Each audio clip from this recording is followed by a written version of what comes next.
On June 5th, voters in Wisconsin were asked to choose between going backwards to the days of double-digit tax increases, billion-dollar budget deficits, and record job loss, or moving forward with reforms that lowered the tax burden, balanced the budget, and helped small businesses create more jobs. On June 5th, voters in my swing state were asked to decide if they wanted elected officials who measure success by how many people are dependent on the government, or if they wanted leaders who believe success is measured by how many people are not dependent on the government because they control their own destiny in the private sector.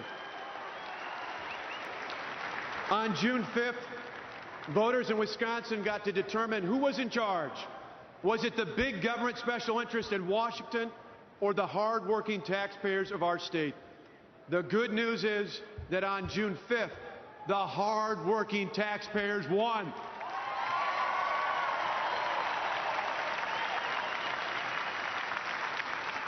Just ask Sandy Breath why that's important. When the economy took a dive a few years ago, she took a pay cut. Not long after that, she lost her job. Today, however, she's working at G3 Industries in Mosinee, Wisconsin. In fact, she just received a promotion. G3 is one of those companies that added jobs during the past year and now has plans to add even more. The owner told me that he's creating additional jobs in Wisconsin because he likes the way we're moving our state forward, and he's even more committed since the last election.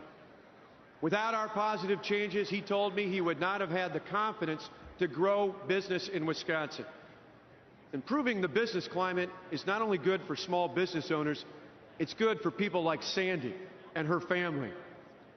We need more stories like hers in America because the last couple of years have been, well, pretty tough. Like many places across the country, Wisconsin lost more than 100,000 jobs from 2008 to 2010. Unemployment during that time topped out at over 9%. But because of our reforms, Wisconsin has added thousands of new jobs, and our unemployment rate is down from when I first took office. Equally as important, we improved the economic climate for job creators. Today, 94% of our employers believe Wisconsin is headed in the right direction.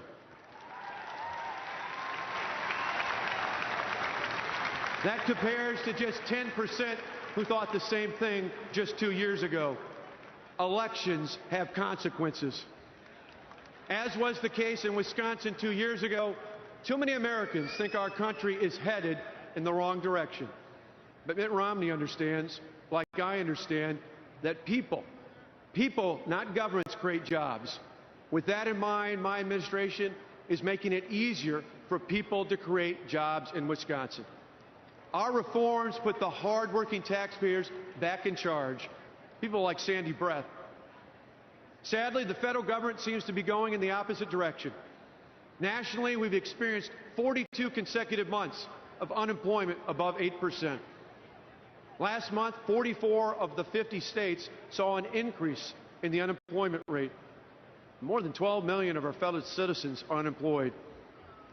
We need someone to turn things around in America. That leader is Governor Mitt Romney.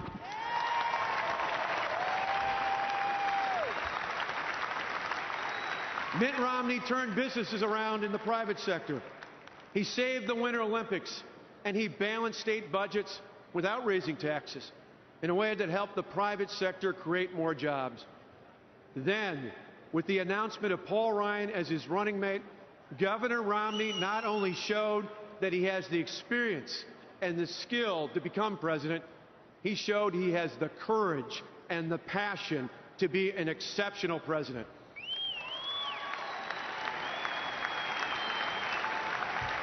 With this pick, he showed that the R next to his name doesn't just stand for Republican, it stands for reformer. Now more than ever, we need reformers, leaders who think more about the next generation than just the next election. That's what you get. That's what you get from Mitt Romney and Paul Ryan. Now, in a few weeks, we will celebrate the 225th anniversary of our federal Constitution. Moments like that remind us that what makes America so great, what makes us exceptional, is that throughout our history, in moments of crisis, be they economic or fiscal, military or spiritual, what makes America amazing has been that there have always been men and women of courage who think more about the future of their children and their grandchildren than they did about their own political careers.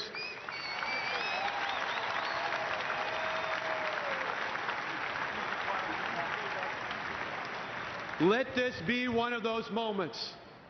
Let this be our time in history so that someday we can tell our children and our grandchildren that we were there, that we changed the course of history for the better. Let us tell them that we helped elect Mitt Romney and Paul Ryan to save America. Thank you.